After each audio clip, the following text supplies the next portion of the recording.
ಪುಟ್ಟ ಮಕ್ಕಳಿಗೆ ಕೆಮ್ಮು ಶೀತ ಜ್ವರ ಅಂತ ಬಂದ ತಕ್ಷಣ ಸಾಮಾನ್ಯವಾಗಿ ಸಿರಪ್ಗಳನ್ನು ಕುಡಿಸ್ತಾರೆ. ಆದರೆ ಇನ್ನು ಮುಂದೆ ಬಿ ಕೇರ್ಫುಲ್, ಯಾಕೆಂದರೆ ಈ ಸಿರಪ್ಗಳು ಕೂಡ ಪ್ರಾಣಕಂಟಕ ಅಂತಕ್ಕಂಥದ್ದು ಕೆಲವು ಕಡೆ ಈಗ ಗೊತ್ತಾಗ್ತಾ ಇದೆ.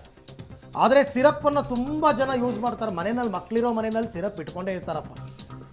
ಈಗ ಸಿರಪ್ಗಳು ಎಳೆ ಕಂದಮ್ಮಗಳ ಜೀವಕ್ಕೆ ಕುತ್ತಾಗಬಹುದು ಅಂತ ಮಧ್ಯಪ್ರದೇಶ ಮತ್ತು ರಾಜಸ್ಥಾನದಲ್ಲಿ ಈ ಥರ ಸಿರಪ್ ಕುಡಿದ 11 ಮಕ್ಕಳು ಸಾವನ್ನಪ್ಪಿವೆ. ಎಳೆ ಕಂದಮ್ಮಗಳಿಗೆ ಪ್ರಾಣಕಂಟಕವಾಗ್ತಾ ಇವೆ ಸಿರಪ್. ಅಂದರೆ 2 ವರ್ಷದೊಳಗಿನ ಮಕ್ಕಳಿಗೆ ಕೆಮ್ಮು ಶೀತಕ್ಕೆ ಸಿರಪ್ ಕೊಡೋದು ಬೇಡ. ಕೆಲವರಂತೂ ಮನೆಯಲ್ಲೇ ಡಾಕ್ಟ್ರ್ ಹತ್ರಕ್ಕೆ ಹೋಗಲ್ಲ, ಮನೇಲೇ ಇಟ್ಕೊಂಡ್ಬಿಟ್ಟಿರ್ತಾರೆ. ಕೆಮ್ಮಿಗೊಂದು ಸಿರಪ್ಪು, ನೆಗಡಿ ಆದ್ರೂ ಒಂದು ಸಿರಪ್ಪು, ಜ್ವರಕ್ಕೊಂದು ಸಿರಪ್ಪು. ಮಕ್ಕಳು ಟ್ಯಾಬ್ಲೆಟ್ ತೊಗೊಳಲ್ವಲ್ಲ, ಪುಟಾಣಿ ಮಕ್ಕಳು, ಸಿರಪ್ ಹಾಕ್ಬಿಡೋದು ಸುಲಭ ಅಂದ್ಬಿಟ್ಟು ಸಿರಪ್ಪೇ ಎಲ್ಲರೂ ಯೂಸ್ ಮಾಡೋದು. But be careful. ಸಿರಪ್ಪನ್ನು ಶಿಫಾರಸ್ಸು ಮಾಡದಂತೆ ರಾಜ್ಯಗಳಿಗೆ ಸೂಚನೆ ಕೊಟ್ಟಿದ್ದಾರೆ. ರಾಜ್ಯ ಆರೋಗ್ಯ ಇಲಾಖೆ ಕೂಡ ಅಲರ್ಟ್ ಆಗಿದೆ. ಮಕ್ಕಳ ಹಾಗಾದ್ರೆ ಕೇಂದ್ರದ ನಿರ್ದೇಶನ ಏನು ಅಂತ ನೋಡ್ಬಿಡೋಣ. ಮಕ್ಕಳ ಆರೈಕೆಯಲ್ಲಿ ಔಷಧದ ಬಗ್ಗೆ ತೀವ್ರ ಎಚ್ಚರಿಕೆಯಿಂದ ಇರಬೇಕು ಅಂತ ಗೈಡ್ಲೈನ್ಸ್ ಇದೆ. 2 ವರ್ಷಕ್ಕಿಂತ ಕೆಳಗಿನ ಮಕ್ಕಳಿಗೆ ಕೆಮ್ಮು ಶೀತಗಳಿಗೆ ಸಿರಪ್ ಹಾಕಬೇಡಿ. ಸಿರಪ್ ತಗೊಳ್ಳೋದಲ್ಲ, ಅದರಲ್ಲಿ MLಗಳನ್ನು ಹೇಳಿರ್ತಾರಲ್ಲ, ನಿಗದಿತ MLಗಳನ್ನು ಫಾಲೋನೇ ಮಾಡಲ್ಲ. ಬೇಕಾದಂಗೆ ಡೋಸೇಜ್ ಕೊಡ್ತಾರೆ. ಒಂದು ಮುಚ್ಚಳ ಹಾಕ್ಬಿಡೋದು, 2 ಮುಚ್ಚಳ ಹಾಕ್ಬಿಡೋದು. ಆ ಪ್ಲಾಸ್ಟಿಕ್ ಕಂಟೈನರ್ನ ತೆಗೆದೇ ಬಿಟ್ಟಿರ್ತಾರೆ, ಎಷ್ಟೇ ಬಿಟ್ಟಿರ್ತಾರೆ. ಇದು ಪ್ರಾಬ್ಲಮ್ ಆಗ್ತಾ ಇರೋದು. ಸೊ 2 ವರ್ಷಕ್ಕಿಂತ ಕೆಳಗಿನ ಮಕ್ಕಳಿಗೆ ಕೊಡಬಾರ್ದು ಅಂತ ವೈದ್ಯರು ಸಿರಪ್ ಶಿಫಾರಸು ಮಾಡದಂತೆ ಆರೋಗ್ಯ ಇಲಾಖೆ ಸೂಚನೆಯನ್ನು ಕೊಟ್ಟಿದೆ. ಯಾವುದೇ ಕಾರಣಕ್ಕೂ ಕೂಡ ಶಿಫಾರಸು ಮಾಡಬೇಡಿ ಅನ್ನುವಂತಹ ಸೂಚನೆಯನ್ನು ಕೊಟ್ಟಿದೆ. ತೀರಾ ಅನಿವಾರ್ಯ ಇದ್ದರೆ ಅದರಲ್ಲೂ ಸ್ಟ್ರಿಕ್ಟ್ ಮ್ಯಾಂಡೇಟ್ರಿ ರೂಲ್ಸನ್ನು ಫಾಲೋ ಮಾಡ್ಕೊಂಡು ಮಾತ್ರ ಸಿರಪ್ಪನ್ನು ಕೊಡಿ ಅಂತ. ಬೇಸಿಕಲಿ ಒಂದು ಅಧ್ಯಯನ ಹೇಳುತ್ತೆ 6 ವರ್ಷದ ವಯಸ್ಸಿನ ಮಕ್ಕಳ ತನಕ ಕೂಡ ಸಿರಪ್ಪನ್ನು ಕೊಡಲೇಬಾರ್ದು ಅಂತ. ಮೂತ್ರಪಿಂಡದ ಸಮಸ್ಯೆ ದೀರ್ಘಕಾಲದಲ್ಲಿ ಆಗ್ಬಿಡುತ್ತೆ ಅವ್ರಿಗೆ ಅಂತ. ಸಿರಪ್ಪಲ್ಲಿ ಅಂತ 2 ಕೆಮಿಕಲ್ಸ್ ಇರುತ್ತೆ. ಕೆಮ್ಮು ಹೆಚ್ಚಿದ್ರೆ ವೈದ್ಯರ ಮಾರ್ಗದರ್ಶನದಲ್ಲಿ ಡೋಸೇಜ್ ಮೀರದಂತೆ ಬಳಕೆ ಮಾಡ್ಕೊಳ್ಳಿ ಅಂತ. ಇದೇ ಫಾಲೋ ಮಾಡಲ್ಲ, ಇದೇ ಆಕ್ಷೇಪ ಇರೋದು. ಬೇಕಾದಂಗೆ ಒಂದು 2 ಸಲ ಕೆಮ್ಮಂಗಿಲ್ಲ, ಒಂದು ಸಿರಪ್ ಬಾಟ್ಲು ತಂದಿಟ್ಟಿರ್ತಾರೆ, ಆಮೇಲೆ ಆವಾಗವಾಗ ಕೊಡ್ತಿರ್ತಾರೆ.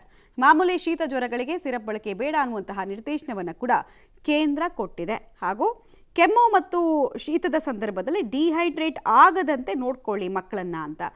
ಯೂಶಲಿ ಈ ಸಿರಪ್ ತೊಗೊಂಡಾಗ ಒಂದು ಮಕ್ಕಳನ್ನು ವಿಪರೀತ ಸುಸ್ತು ಮಾಡಿಸುತ್ತೆ, ನಿದ್ರೆಗೆ ತಳಿಸುತ್ತೆ, ಇಲ್ಲಾಂದರೆ ಈ ಡಿಹೈಡ್ರೇಷನ್ನ ಪರಿಣಾಮಗಳನ್ನು ನೋಡೋ ರೀತಿ ಆಗುತ್ತೆ. ಹಂಗೆ ನೋಡ್ಕೊಳ್ಳಿ. ಅಂಥದ್ದು ಯಾವುದಾದ್ರೂ ಒಂದು ಮೆಡಿಸಿನ್ಸನ್ನು ಶಿಫಾರಸ್ ಮಾಡಿ ಅಂತ ಹೇಳಿದ್ದಾರಂತೆ.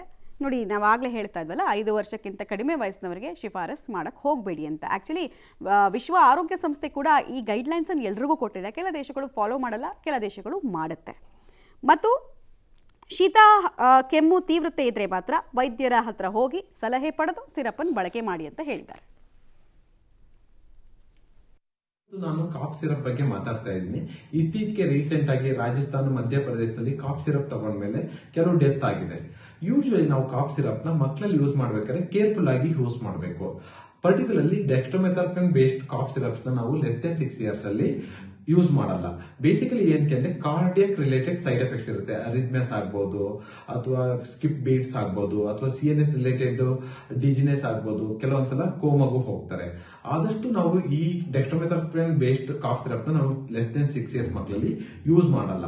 ಯೂಶಲಿ ನಾವು ಲಿವೋಸಾಲ್ಬುಟಮಲ್ ಬೇಸ್ಡ್ ಕಾಫ್ ಸಿರಪ್ಸ್ ಅಥವಾ ಆಂಬ್ರಾಕ್ಸಲ್ ಬೇಸ್ಡ್ ಕಾಫ್ ಸಿರಪ್ಸ್ ನ ಯೂಸ್ ಮಾಡ್ತೀವಿ. ಆದಷ್ಟು ಎಲ್ಲಿ ಸಾಧ್ಯ ಆಗುತ್ತೋ ಅಲ್ಲಿ ಕಾಫ್ ಸಿರಪ್ಸ್ ನ ಅವಾಯ್ಡ್ ಮಾಡಬೇಕು. Usually cough syrups are not like great in relieving cough syrup. Usually most of the time ಇದು ಪೇರೆಂಟ್ಸ್ ಮೇಲೆ ಆನ್ ರಿಕ್ವೆಸ್ಟ್ ನಾವು ಕೊಡ್ತಾ ಹೋಗ್ತೀವಿ. ಬಟ್ ಆದಷ್ಟು ಕಾಫ್ ಸಿರಪ್ ನಾವು ಚಿಕ್ಕ ಮಕ್ಕಳಲ್ಲಿ ಅವಾಯ್ಡ್ ಮಾಡ್ತೀವಿ. ಸೊ ಈಗ ಡೆತ್ ಆಗಿರೋ ಕೇಸ್ಗಳು ಏನಾಗಿದೆ, ಪ್ರಾಬಬ್ಲಿ ಕಂಟಾಮಿನೇಟ್ ಆಗಿರ್ಬೋದು. ಅದಕ್ಕೆ ಈಗ ಇನ್ವೆಸ್ಟಿಗೇಷನ್ ನಡೀತಾ ಇದೆ. Most of them are like kidney failure ಆಗಿದೆ. ಯೂಶಲಿ ಪರ್ಟಿಕ್ಯುಲರ್ ಬ್ಯಾಚ್ ಏನಾಗಿರುತ್ತೆ, ಕಾಫ್ ಸಿರಪ್ ಕಂಟಾಮಿನೇಟ್ ಆಗಿದ್ದಾಗ ಈ ತರ ಸೈಡ್ ಎಫೆಕ್ಟ್ ಆಗಿರ್ಬೋದು. ನಾನ್ ಪೇರೆಂಟ್ಸ್ ಎಲ್ಲ ಏನ್ ಕೇಳ್ಕೊಳ್ಳೋದು ಅಂದ್ರೆ, usually get the prescription from the reputed paediatricians. Over the counter ನೀವು ಕಾಫ್ ಸಿರಪ್ ಹಾಕ್ಬೇಡಿ. Thank you.